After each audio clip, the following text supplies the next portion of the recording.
صباح الخير يا بيت سحور. في لقاء على الماشي مع ابن بيت سحور الذي جاء حديثا من إيطاليا إلى بيت سحور لحضور عرس أخاه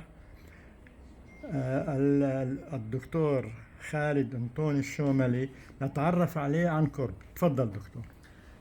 شكرا اول شيء استاذ اكرم على هذه المقابله وعلى اهتمامك المضبوط. انا مبسوط جدا. انا عاده ما بحب تسليط الاضواء كثير هذا، بس انا حابب انه البلد تتعرف علي وانا اتعرف على البلد، لانه صار لي فتره طويله غايب. صار لي 15 سنه في ايطاليا بهدف الدراسه وبشتغل هناك وما زلت يعني بشتغل هناك. هاي تخصصي حملة التعارف أنا 100%. فممتاز جدا. انا خالد وليد الشوملي،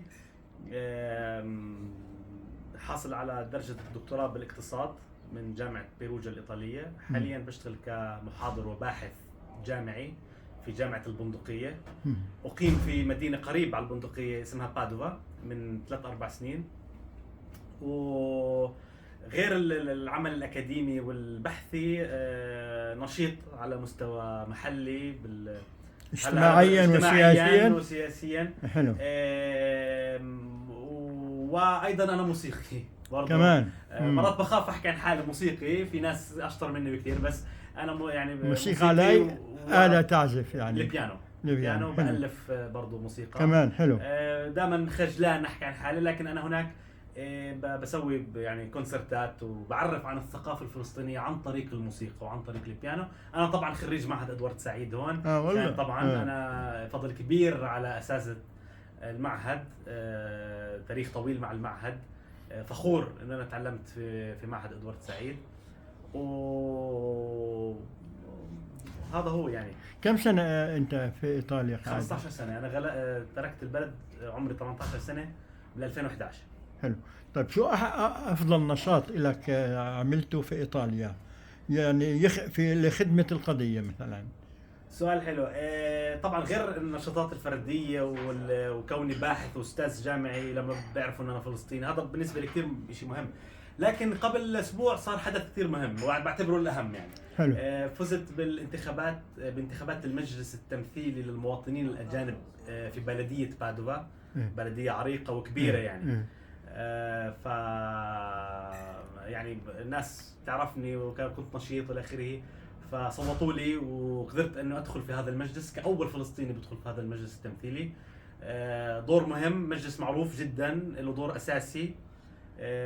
وراح اكون يعني نشيط على المستوى المحلي والبلدي. شو الخدمات اللي بيقدم هذا المجلس؟ احنا بنعكس، هدفنا الرئيسي هو انه نعكس مشاكل المواطنين الاجانب، بالاخص الاجانب. طبعا هو شيء كمان بيشمل الجميع بالاخر بشكل عام يعني. لكن في مشاكل محدده بواجهها الطلاب المواطنين الاجانب بشكل خاص. مشاكل بيروقراطيه، مشاكل الى اخره. هذا اولا، هذا الهدف الرئيسي. الهدف الاخر برضه لا يقل اهميه يعني صراحه، اللي هو انه نعكس عن ثقافتنا احنا كاجانب، انه نحسس الايطاليين والاوروبيين انه لما يكون في بلد مالتي كلتشرال، يعني يكون له يعني اكثر من ثقافه، هذا عباره عن غناء وليس فقر يعني. وهذا إشي جميل يخدم التعاون العالمي والمجتمع. حلو. طيب في شيء كلمة بدك يعني تضيفها لك يعني لمدينة بيت سحور مثلا؟ فخور. أنا لازم أحكي شيء. أنا فخور جدا إنه أنا في مدينة بيت سحور، وكل ما بكبر بشعر إنه قديش إنه أنا فخور أكثر بهاي المدينة اللي أنتجتني يعني. بالآخر أنا نتاج المجتمع هون، بالآخر شو بسويه هناك أنا نتاج المجتمع هون. فبحن دائما اكثر يعني. كان في فتره غياب وفي فتره دراسه وفتره بعد شويه، لكن كل ما بكبر بشعر انه هون انا يعني انتمائي جذوري بالاخر لهون. وهذا جزء من جزء من النمو الشخصي والفكري. انه الواحد وين ما اغترب، وين ما يروح، دائما يتذكر وين جذوره، لانه بتدعمه للمستقبل. يمكن هلا حاليا بالوقت الراهن يمكن انا مش راح ارجع يعني باهداف عمل وشغل الاخير بالوقت الحالي، يعني مستقر. لكن انا يعني هلا حاليا هناك انا حياتي. لكن بتمنى انه يوم اني اقدر ارجع واشوف الوضع بتحسن. لانه ما في واحد بعد بلده يعني بالضبط. واهل بيت سحور ما في زيهم الصراحه يعني. حتى انا لما بحكي لبرا عن بيت سحور، في كثير ناس تعرف بيت سحور، والفلسطينيين اللي عايشين برا بحبوا يسمعوا كلمه بيت سحور ويلتقوا في اهل بيت سحور. احنا شعب مميز، واحنا فعلا مميزين ومبدعين وشعب جميل، وانا بحب اهل بيت سحور رغم الاختلافات ورغم المشاكل، وهذا شيء طبيعي. لكن بالاخر مدينه بيت سحور هي مدينه مميزه فعلا. طيب هلا كلمة أخيرة ونصيحة للمهاجرين السواحرة. النصيحة انه